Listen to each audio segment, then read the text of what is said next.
Welcome to another episode of the Untethering Shame podcast, where we explore the many ways shame can hold us back and how we can break free from its grasp. Today's episode is all about the unique challenges faced by working moms and the constant tension of balancing work outside of the home and family life. Now, let's get this straight. Being a caregiver automatically means that you're going to face shame. Taking care of, guiding, being responsible for, whatever language you want to use is overwhelming on its best days, especially with little ones. Whether you're a mom, dad, non-binary parent, relative, or other caregiver, work outside of the home or not, have a partner or partners or no partners, you've birthed, adopted, or become a parent in some other way, you are going to face shame and are carrying a heavy weight and responsibility. Over time, I'm hopeful that we'll collect as many stories and experiences as we can to speak to these different facets of our experience. Today's lens is the role of working mom, and joining me to dive deep into this topic is a dear friend and entrepreneurial powerhouse, Ashley Quinto Powell.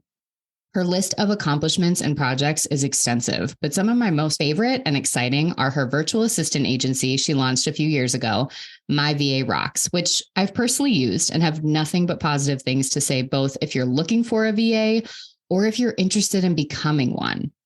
The other thing I'm super pumped about, and I'm only a toenail deep into, is her new book, Executive Motherhood, The Art of Having It All Without Doing It All. And I can tell you it's already life-changing. So I cannot imagine what's waiting for me on the other side of this. And I'm so excited for many more of you to be able to engage with her work as well.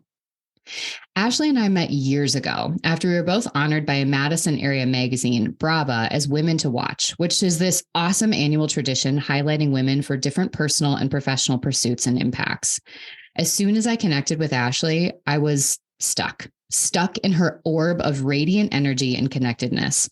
When I say she is someone who shows up, goes all in, and makes sure that there is space for everyone at the table, I mean it. She's all about lifting people up and helping them create magic in their own lives in whatever form that means for them. When we met, I wasn't a mom yet. So after having Everly, my awareness of what she does, how she does it, and the balance between self-compassion and shame that she's constantly having to negotiate between to show up fully in both roles is astounding. And something that I'm sure she will agree with me on is an iterative and endless journey.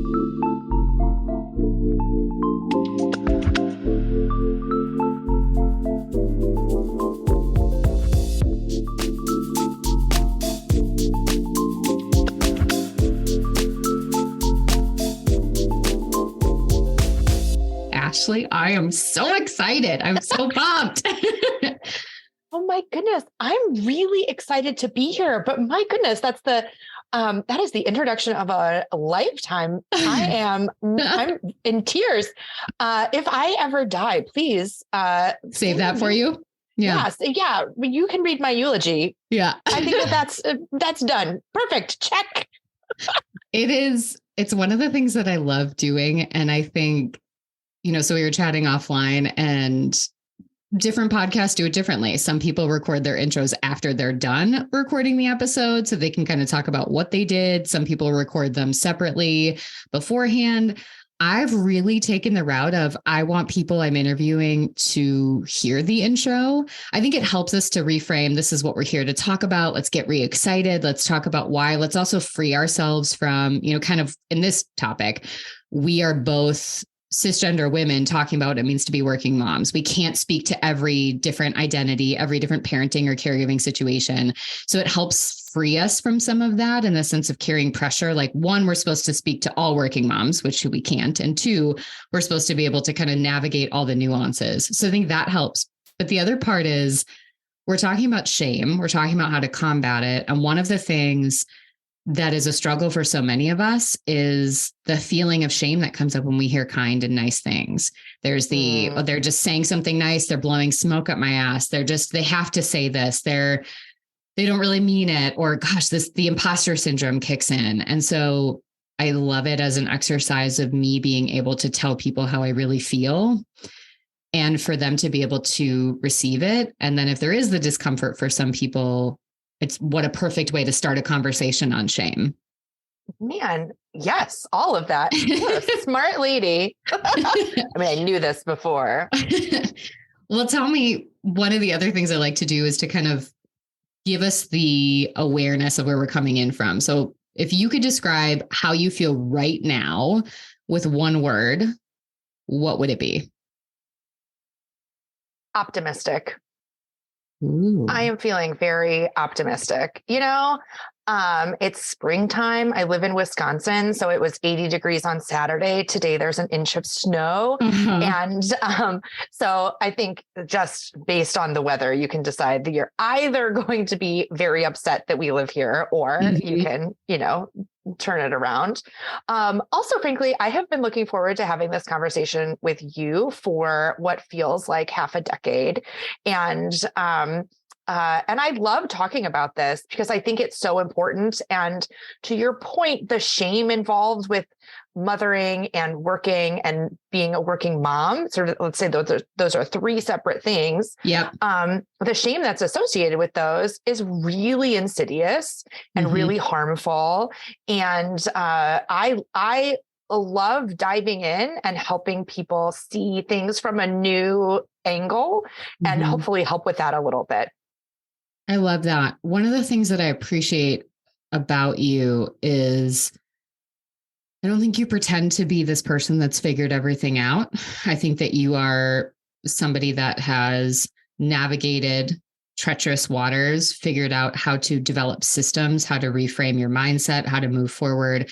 But that doesn't mean you can now wipe your hands clean. You're like, well, shit's great. Like, I'm good. Everything's fine. I don't have hard days. What are you talking about? Let me get you to this point. Everything's going to be perfect. I think you are in the same bandwidth as me, where that's not life. That's not how life works. Yeah. That's not a destination to get to where you feel a certain way. But I'm curious how you got to this point, because obviously you have these titles, you know, all three of those facets. You work, you are a mom, and you are a working mom. I'm assuming that there's sort of a personal journey that got you to a place where you decided, oh my gosh, I have to start talking about this. And I have to be willing to be vulnerable in talking about this to change the conversation, not just for myself, but for everybody else. What got you there? What was sort of the starting point? Well, it started being lonely, frankly. I worked when I had my first baby. I was working in corporate and I had a team and I was really cooking. I mean, my career was on an upward trajectory. I was having fun in what I was doing and I felt stable enough to have children, which is a big important thing, right? I think there's a point in your life where you figure out like, oh, actually, this is weird, but I'm an adult enough that I could have a child. Yep. And then I think it's just really difficult to see how your life can change to accommodate a child. But once you figure out that that's a possibility and you do it, your entire life by that time has changed. I was really lonely. So frankly, all of my friends are non-committal gay men. And so they're not having kids and they're not getting married and they're like living their best single lives. So I felt like I was kind of the only, and then all of my girlfriends, I was 30 when I had kids and all my girlfriends waited 5 or 10 years from that point to have babies. So I felt like I was the only one of my friend circle. I felt like I was the only one at work. I was on male dominated teams. And when the men have kids, it doesn't affect them in the same way that it does with someone who has to birth them and, or gets to birth them. Or sometimes I describe it to my children as like, hey, I was sawed in half and then you were forcibly pulled from my abdomen. So you should be more grateful. But work was lonely too. And I just didn't see any great examples of what it looked like, what I was supposed to be doing. And so I started sort of assembling people, specifically working moms who had the same ambitions that I did to continue growing their career. There was so much, I could feel all of the content coming my way and all of the expectations coming my way to slow down in my career, that for everybody else, that I had a child was the outward flag that I was going to slow down, and everybody else seemed to see it, but I did not. And I didn't see anyone who was really pushing forward, and I needed desperately to see what that was like, to look up to it, to be mentored by it. And so I started pulling people together and picking a lot of brains and saying, let's talk about this more. And it was enormously helpful. I'm a person who really relies heavily on community. And so creating a sense of community amongst other women who were thinking about the same things that I was thinking about and going through the same hard times at work and at home. The first year with a baby is really tough, and you have to navigate all the work stuff and all the home stuff. And I had a moment where let's say it was 4:30 in the morning or something. I was trying to get my son to daycare and myself to work, and I was pumping and trying to get everything. And I remember thinking, like, I do not understand why anyone does this. Yeah, not at all. This is miserable. It's the worst. And this having children has the opportunity to be the absolute light of our lives. And, it's an incredible experience, but I was just not feeling it at all. And so I was a little miffed that this experience that everyone had talked about as being so joyful and so fulfilling was for me just exhausting and lonely and difficult. And so I set about trying to navigate it better. And that certainly started an interesting journey. To your point, there have been treacherous waters. I have tried all sorts of things, but I think we have such a privilege in being able to design our lives and adjust expectations so that it really makes sense for who we are as humans rather than what the world expects of us. Well, it's so interesting because, so the first thing that came up as you were talking is there is this very distinct moment where I was like, I don't really know if I want kids. I'm okay if I just I'm the aunt. And I had nieces and nephews at the time that were older because my sister-in-law had kids at a younger age. And so I think they were 13 and 8 or something at the time. So I'm like, I'm good. I got 2 of them around me. It's fine. Other people's kids are okay. I coach volleyball, I'll see some there, but I don't know if I want to do this. And I don't know if I want to kind of be in that position, because I think one of the things that we're taught as women is exactly what you described, is you're going to have a kid and you're going to slow down. You now need to be in a position where that is your number one goal. And it should be, because you should be so excited about it. You should love this little thing from the moment that it's like a micro chip inside of your belly. And if you don't, there's something wrong with you. And I think similar to you, I didn't have that. The whole pregnancy, I was like, I still am not sure. I got to a point where I had that same thing of I do want a kid. I feel like I'm ready for it. I feel stable for it in that relationship where I felt really secure and certain. I think I'd had to sort through a lot of childhood trauma too, of the only way to exist is to make sure that you can be completely stable and on your own. Cause that's what I saw with 2 women sort of raising me without accountable men. So I had worked through a lot of these things. I had navigated that. But even during the pregnancy, I was like, what if we made a mistake? What if I'm not good at this? What if I don't want to do this? What if I resent this? And I think that's normal. That's one of the parts we don't talk about enough of is she's 3 and I still some days go, I don't want to take her back. I love her enough that I'm willing to do this, but I don't know if I knew this, if the me 5 years ago would still have said, let's do this. There's a lot of those thoughts that happen. But the tricky part, I think, too, and Jordan was in med school, starting residency. And so I had felt like my career had sort of taken a side seat to have to support him. Not have to, I got to make that choice of, I want to help him pursue this dream. And we would have these conversations of, when is it your turn? When is it my turn? And how do we create opportunity where we have the micro experiences that it's our turn and then the macro. And so these bigger ticket times.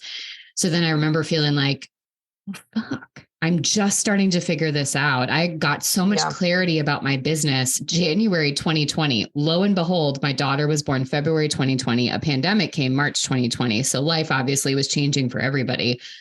But it was that experience of, and I still feel it, you're supposed to be the one that is willing to be there, to be present, to put things in perspective, to be the one that is with them. And when it's, and we both work from home in different iterations. So I'm working from home. Yeah. If Ev doesn't nap today, well, looks like I'm going to be mom and I don't get to be Kira, the business owner today. And so there's this tension there. When you had your son and you felt that, because you had this, is vigor a word? Vigor? What's the word I'm looking for? But it's not vigor. There's a word I'm looking for in there, but it's not coming out. But this like a zhuzh towards I just want it. You had that professionally. Yeah. And then you had your son and you still wanted that, but in a way that we were not conditioned you should. Did you feel bad? Did you feel like I shouldn't talk about this? I should learn to play the role? Or were you immediately like, no, I have to be able to do this. I want this enough. And this has to be something that's okay. So I'm going to fight for it right away. What was that point for you? Ooh, well, I think I went into it, frankly, with a lot of hubris. And, I was raised by this. My dad is a brilliant businessman. My mother is a brilliant businesswoman separately, although they have worked together. But I think my dad's expectations of me were that I would go on to be very successful in business.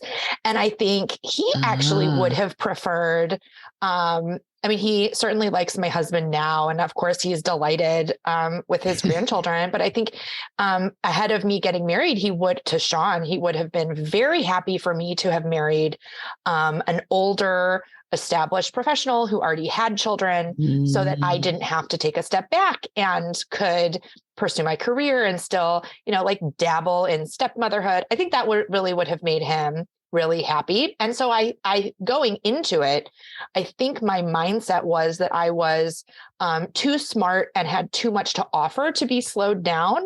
And why didn't anyone else see this? Why doesn't anyone else see that this is a huge missed opportunity, both for the business that I'm serving and for me personally? And so, hey, friends, we're behind the times here. I'm still lighting stuff on fire. So let's do it. Let's light it up.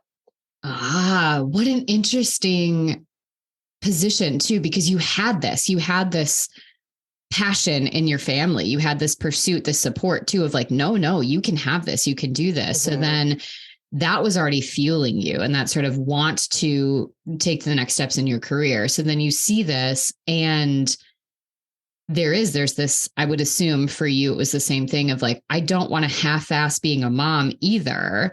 Yeah. But I don't think that either one of them has to be a sacrifice for the other one. And there has to be a better way we can do this and a system that can be designed to do this. And one that requires us to reframe it, that it's not the mom that has to be so enthralled with being a mom that's what completes them. And for some people it does. And we want to support those people. We want to make sure that there's space to say, oh my gosh, how amazing that is what fills you up. I've had several friends, and that was what I had. I had so many friends who had kids, and that's what they want. They wanted to be off for the first 5 years of their kids' life. They wanted to be stay-at-home parents for the rest of, they want to start homeschooling. That's amazing, but that's not me. I don't want to do that. And I think I came in when we started, with Everly, again, the first 6 months was heavy deep in the pandemic. And so every one of us is I don't even know, I went outside and I got within 2 feet of a person. Am I going to be here in 2 weeks? There was so much more of a hypervigilance. I don't think I fully got clear on that. And I, similar to you, I think their babies I don't love them. I loved my kid, but that, there's no feedback. Now we can go to the store together and we can have fun at Target and we can paint, we can do things and we can have a conversation, but that was challenging. And so then you're in this place where you're I still was resentful that I felt like I hadn't had my time. And now our life was designed in a way where it's well, how do I get that? Because it feels like my business is always going to come 27th to now my kid and my house and Jordan's job. And he works in the emergency department. He doesn't get a say. And especially in a pandemic, he didn't get a say. The pull on him was even more so than it was prior to this. And so I was navigating that, but still figuring out at least for me, I had a lot of shame. I still do about there are days where I can't wait to come down here and get in my office because it feels to me like that means I can't wait to get away from being a mom, which those are not they're not the same statements. Right. Like I can't wait to go to work is not the same as I can't wait to get away from my kid, but it feels that way internally. Did you run into that resistance with people when you were starting to pursue this? And even now, like you are such a powerhouse in the workforce. Do you get that judgment or that sort of projection from other people of, well, that must mean that you aren't as involved or you don't care as much, or you sort of have chosen your career over parenting? I think sometimes, although I have to say, just like you post-pandemic, I feel like I've had a really good opportunity to have less of a specific divide around work life and family life. And I was very structured. I was going, when the pandemic hit, I was going to Chicago from my home in Madison to work 4 days a week. I had a commuter apartment down there. And so I put a state line between work and home. And that was very healthy for me at the time. And the transition was incredibly difficult. I hate working from home. I have a hard time with boundaries, but also I feel like my home is reserved for eating and sleeping and loving and relaxing, and work is meant for intellectual curiosity and energy and creativity, and having it all in one space. I think my body was confused and still remains confused about what we're supposed to be doing here. And so I think for me daily still, there is a lot of energy expelled around just trying to get my mindset in the right place for the right time for what we're doing. And, I've certainly gotten better, but I have a lot of respect for the intellectual exercise that comes with work. There's we are really valuable to the places that we work. And I don't think that we give ourselves enough credit. And we're certainly not given credit, but smart people solving big problems, it's really important work. And so I think from my perspective, that's an important thing to keep pushing forward. My own intellectual curiosity, my own intellectual prowess needs to be served by something that I am doing. And I just know about me that babies do not do it. I didn't mind babies. I don't need to hold a baby ever again. Same. Right? Like they're lovely. And occasionally I'll see a baby and I'll want to hold the baby, but I certainly want to give the baby back. My kids are now 8 and 10. And the joy that I have with them increases every year. Every year that they get more personality and they get funnier and smarter and more independent and more exactly who they are meant to be. It's beautiful to watch. But it is important too that my brain, and I used to talk about it, like if my brain would atrophy if I were at home. And I used to see my mom was a powerhouse who, the pictures of her pregnant in the 80s were all of her in power suits that she had specially designed to fit over her belly. So she was super fierce. And I have a little brother who's today a special needs adult, but he was quite sick when we were growing up. And so she gave up her career to care for him for years. She was in hospitals. He had very, very serious medical problems growing up. And I remember her going to the library every week and getting a stack of novels 3 feet high. And she would return it was 15 books. Yeah. She would return them and get a whole new bunch of them every week. And, you have to imagine that this woman goes from running a company and being intellectually engaged and solving big problems to sitting in a hospital waiting room for 12 hours a day, just waiting on someone to tell her what's going on. Yeah, it's miserable. And forgetting the additional stress. She also had, the stress of giving up her identity as a working woman. There's just a lot in there. So I think that if I don't work or if I don't have special projects, my brain needs to flex and it gets very uncomfortable. I think we don't honor that enough. There's an incredible amount of intellectual capacity in 52% of our population that we really need to respect and honor, that I don't think we do enough of.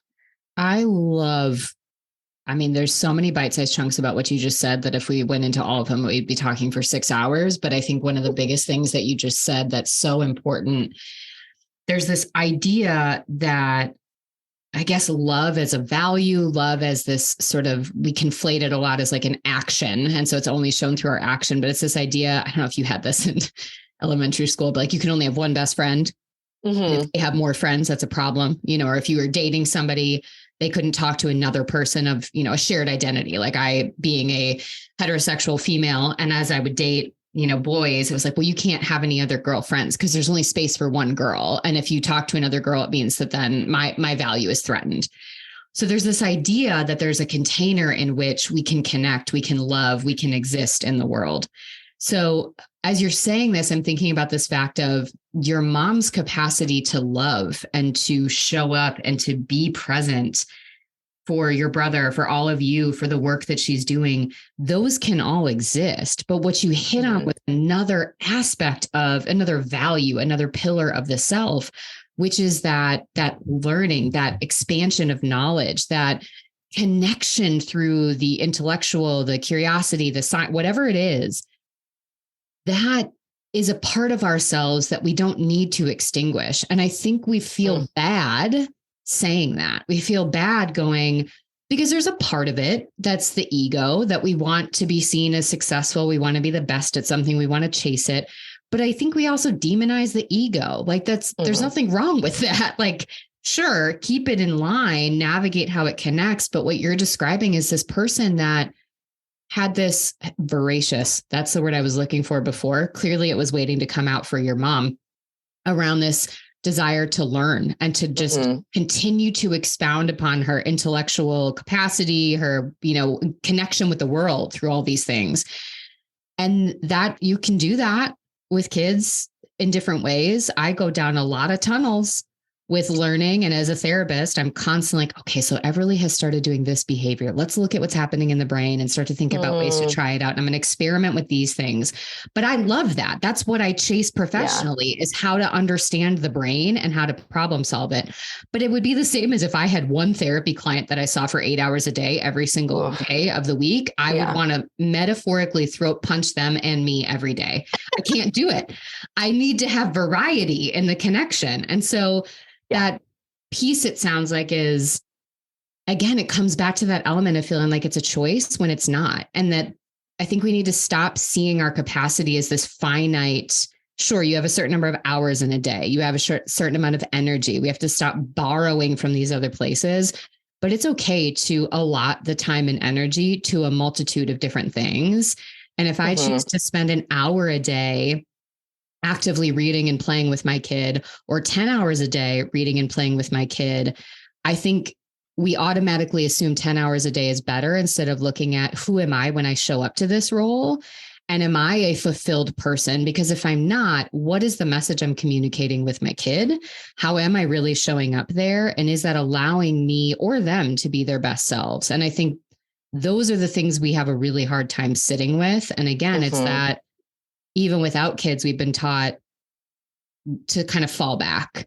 And now if you're doing this, it's your number one job is to be excited about being a parent. And if you choose to spend your time anywhere else, it must mean you're not, and you must be cold, and you must be, all of those things, instead of saying, oh, this is you knowing yourself well enough to know that this is what completes you. This is what fulfills you.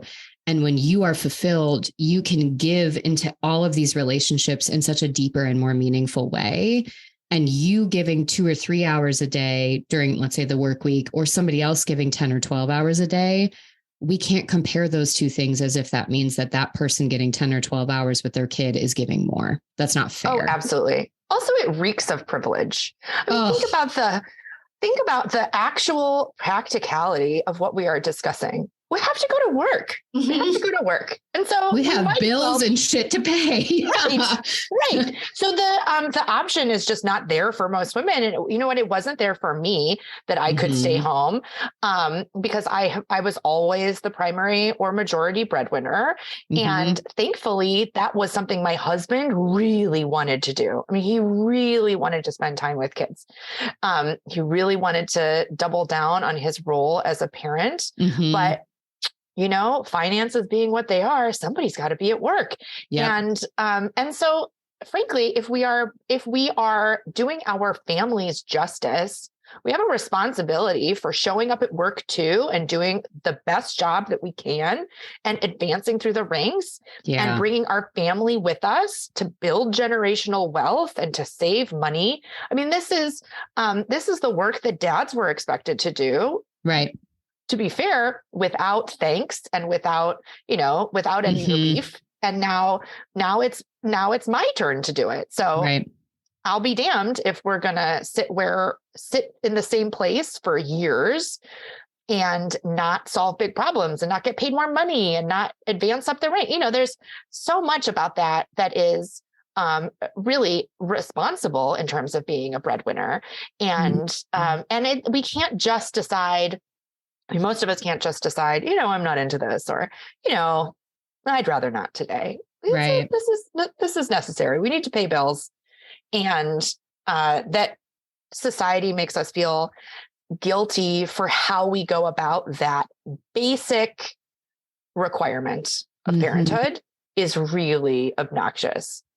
Well, it's interesting. It ties us back even to when you said, you know, it was an 80-degree day. Now we were watching the first Bucks game last night for the playoffs. And so they were talking about fans leaving early. It was a bad game. Giannis got hurt, unfortunately, for any basketball fans. Hopefully at the time you're hearing this, he is healthy and better. It's a back contusion, but they were talking about the sleet coming down. And so it's like, well, what are you going to go do? Be in this weather. But when you use that word optimism, and you kind of talked about controlled versus uncontrolled variables. And I think it's one of those things.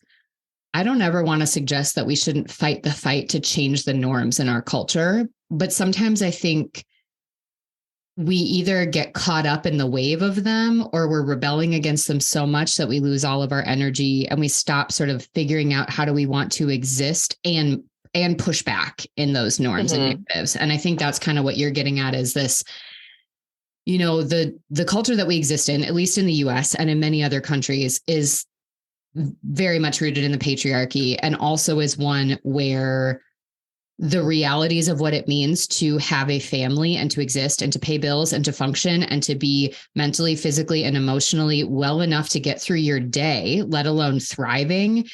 It's a mountain at times 30 that we climb every day. And so I think recognizing that within your system, so you, Sean, your kids, you know, me, Jordan, Everly, the system that we're existing in, every family has a right and responsibility to create the system that works best for them. And sometimes that means some of us are not, you know, there are times where I know Jordan doesn't want to have to go to work. He would rather be home with Everly and have the day with her because he misses her, because he's worked 6 night shifts in a row and he's seen her for 45 minutes, maybe in a week. You know, I know that.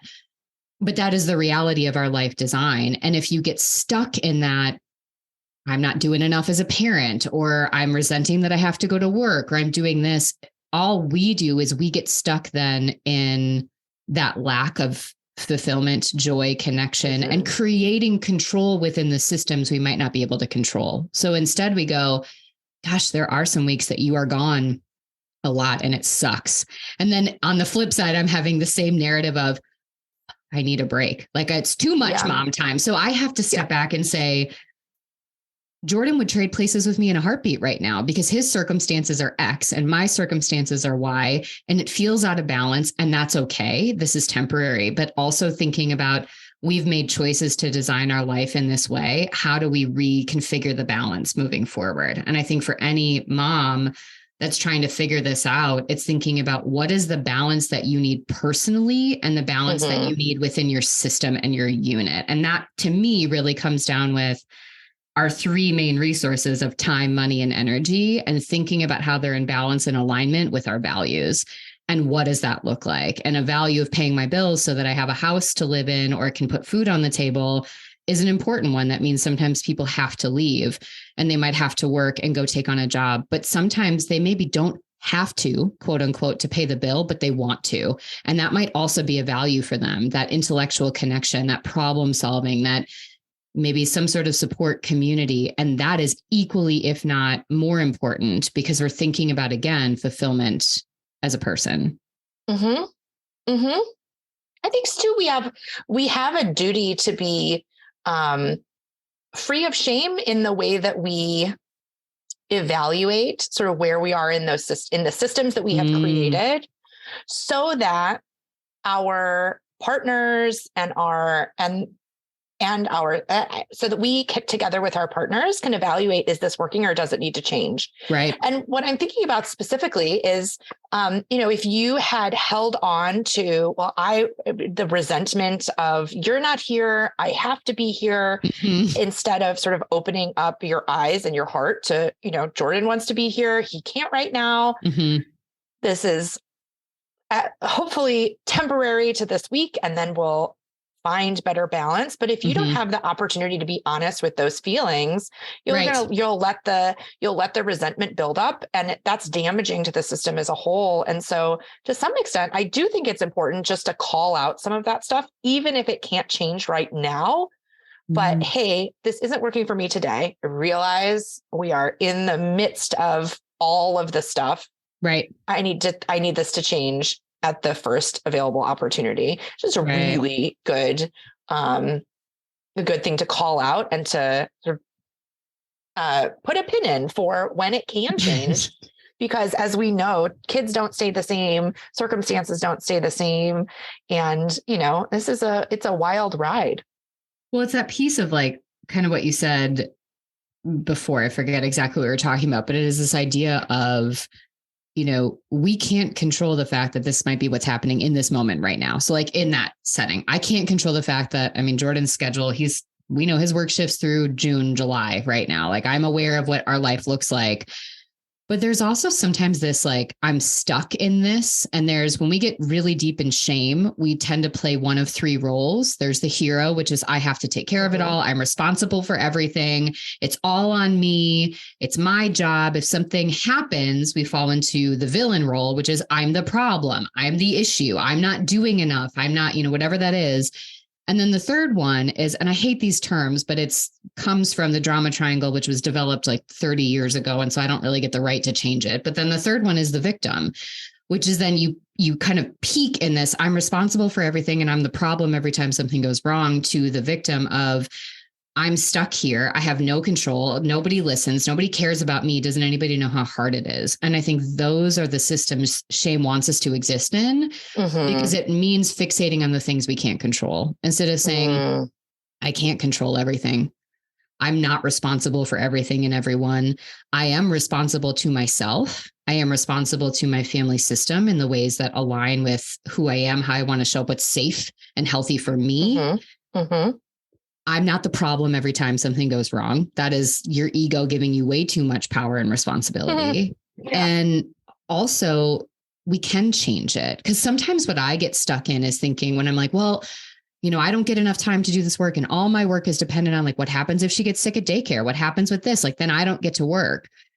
And there's a certain degree of that is true. Absolutely. And I don't have the ability to just like have 6, supporters on call to take her on. But there's also choices that I do make in those systems. Again, I know the schedule for the next 4 months. How am I projecting into those systems to say these weeks I'm going to feel this way? And there's certain things that are inevitable. How can I shift the way that I'm showing up? What are the reframes I need to have? What are my values and how do I want to be? And then how do I make sure to recheck in with my partner?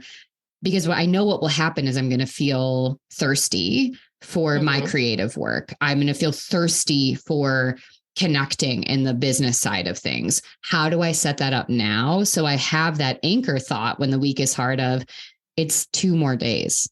Like it is perfectly valid for me to say these 2 days are really hard and I don't know how I'm going to get through them, but it's also 2 days and I already have a system in place to know I'll be okay. And I think for moms, it's thinking about you're developing the system so you don't go to bed resentful, lonely, ashamed every night, that you're not living in whatever your true self is and up to the potential that feels good for you.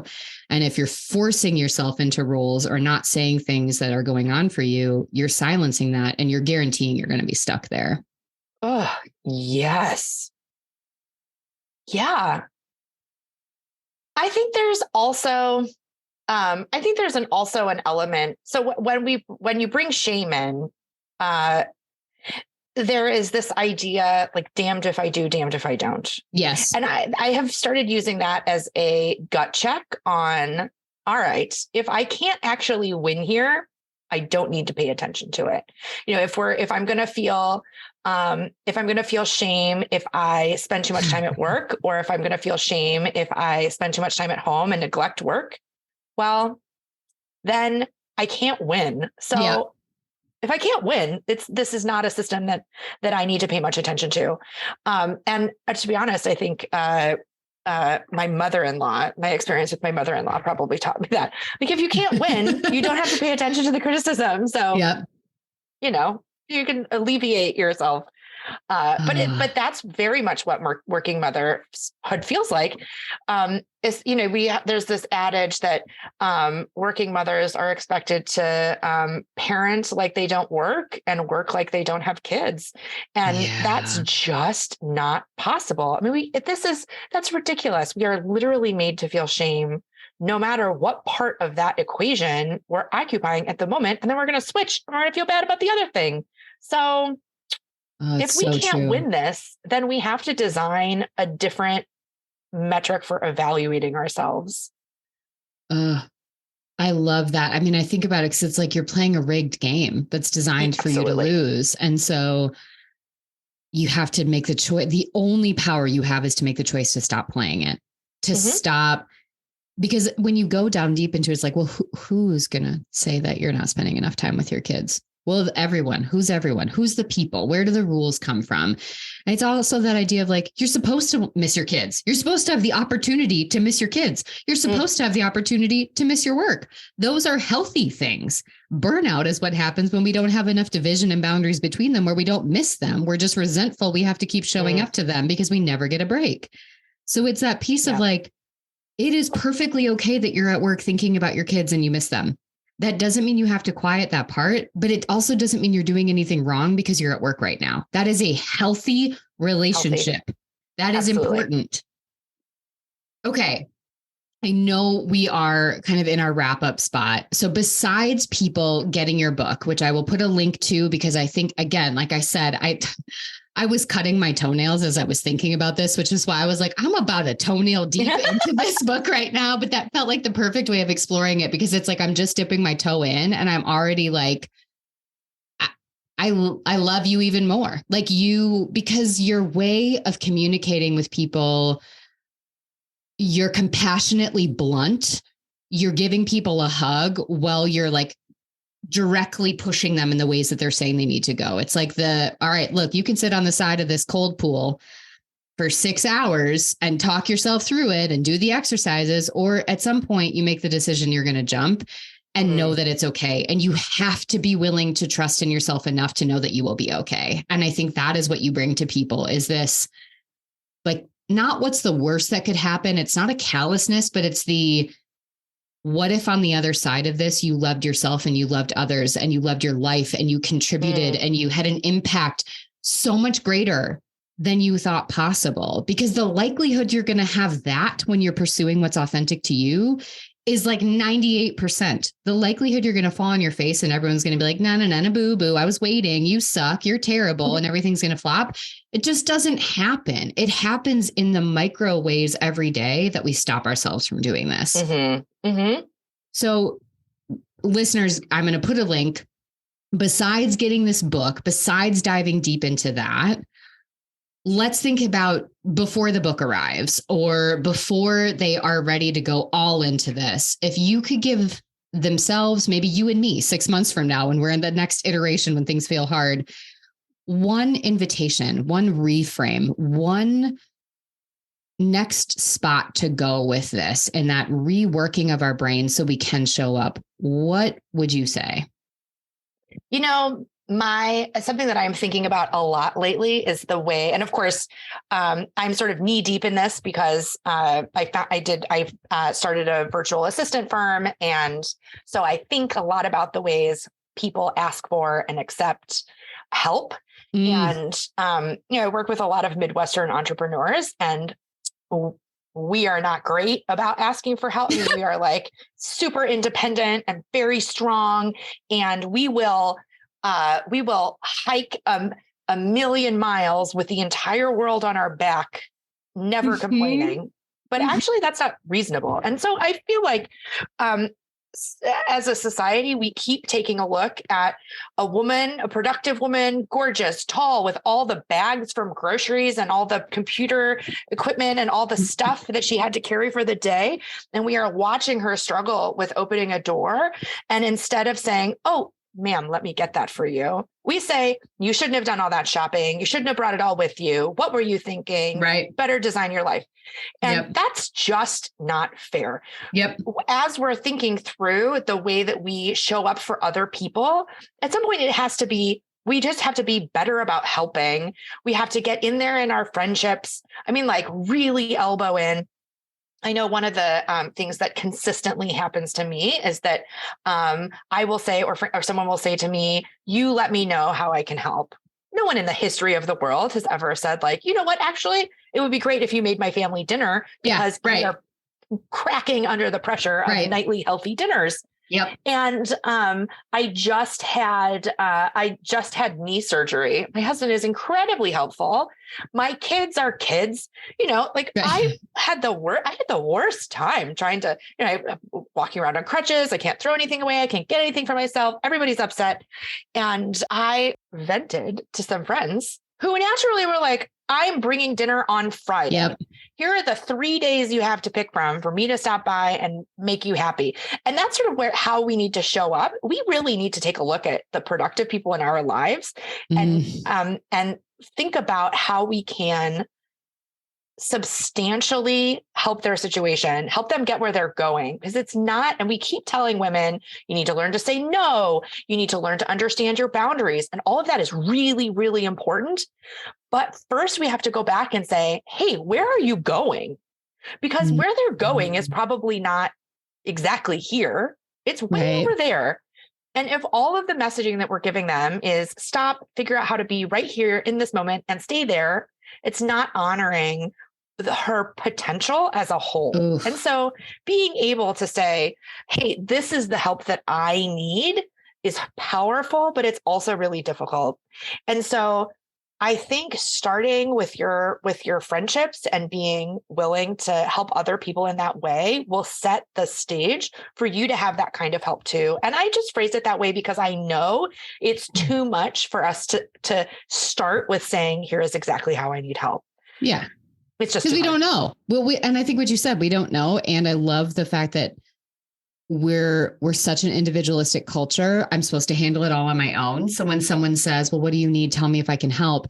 The expectation is that you're not supposed to need anything because you can't afford to inconvenience somebody because you said it's your responsibility to take care of it all, do it all. And if you inconvenience somebody, that's a problem that you've created. So instead it's no, you have to be fine, but you're not. You're silently seething. And when you're overwhelmed, you have no idea what that looks like. And you're decision fatigued because you're the one that's trying to manage it all. And like you said, you're at work thinking about all the decisions you have to make at home while trying to make decisions at work. You're doing all these things. Your brain's like, I don't even know. Did I wear underwear today? I'm so confused. And so it is that piece. And I think it's all of us. One of the things I'm learning is that I need to be willing to be more inconvenienced to be a part of other people's lives, because it's so easy to get stuck in our own spots resenting what we don't have, judging others for what they do or don't do, how they design their lives, the chase of somebody else's projection of happiness, whatever these things are. And instead just being like, gosh, I was recording a podcast episode yesterday. Somebody was doing an episode we were talking about something they'd never talked about before and what it meant for them to be just so lonely in some of these things. And as a woman and as somebody trying to navigate this with 4 kids, and we just chatted a bit offline, and part of my brain is going, this is time I'm supposed to be working. This is my work time. This is not productive. What's the output? I'd be the same of like, why are we meeting for coffee? What's the end goal? What is this? And instead just saying, connection and recognizing what types of connection fill us, how to help, how to be a support, how to make more space to really think about that, I think is key. And I think it's that piece then, at least for me, when I start to learn, I need to design systems where I'm satiating all the different aspects of myself. And that does include the entrepreneurial pieces, that includes the mom experiences, but it also includes these other areas of connection with friends, these other, self-care, all these other elements. So I think you're giving us this insight into where, when you talk about even like reading your title of Executive Motherhood, I would assume people go like, oh, so it's all just about how to do more at work and be successful. That's not what we're talking about. You're talking about how to create systems in which you can create a full and meaningful life in the ways that fits for you, and being okay with what that means for you and allowing that. And I think if we can sort of get off that rat race, be willing to show up for each other and explore what that looks like in different settings too. I think that expansion of, there's 32 million different ways to parent. There's 32 million ways to design your life. You start to break away from there's one tunnel. I have to go down it. I have to get there. Obviously, I could keep talking to you forever. I love talking to you. So tell me, as we wrap for the day, what is one word you would use to describe how you feel now? Fulfilled. My heart is I always enjoy spending time with you, Kira, but this has really been, you're brilliant and you're so warm, and what you give the world is really important. And it's so wrapped up in this fantastic permission to be exactly where we are at this moment and think about where we want to be. But this is a great place. I really appreciate that about you. Thank you for having me. I so have loved our conversation. Oh, that's so wonderful. Thank you. I'm having the tingles in my armpits and the front of my brain, which is where I feel my dopamine hits, I've learned. So it is amazing. And for all of you listening, be sure to check out the show notes to see all of the awesomeness that Ashley does. I'm just obsessed with her website too. Just the cleanness, the invitation to explore. I love you in red. So I just love seeing your pictures on your website all the time. I'll have a link for Executive Motherhood in the show notes, but just get connected, learn a little bit more. Whether you identify as a working mom or not, someone and you're connected to the working mom world. And we need to change the conversations. And it's not just that person, but it's all of us doing the work to really think about our lives and how we reframe. If you do know somebody that could benefit from this episode, make sure that you share it with them, and be sure to like, subscribe, leave a review, anything to make sure that you can stay in the know on new content and to let others know how it helps you. We'll see you next week.